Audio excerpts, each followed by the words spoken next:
म्हणजे आमचे भाऊसाहेब, कीर्तन केसरी भाऊसाहेब शेवाळकर म्हणून ओळखल्या जाऊ लागले.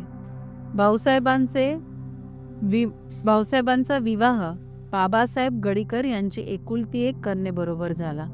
भाऊसाहेबांना 4 अपत्ये झाली.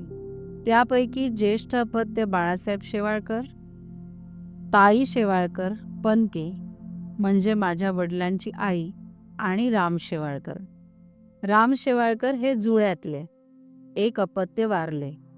बाळासाहेब शेवाळकर हे सिटी हायस्कूल येथे गणिताचे शिक्षक होते आणि तेथूनच मुख्याध्यापक या पदावरून निवृत्त झाले.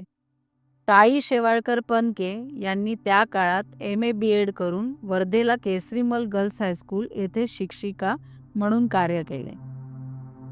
राम शेवाळकर वणीच्या शाळेत शिक्षक म्हणून कार्यरत होते. विद्या वाचस्पती वक्ता दशसहस्रेषु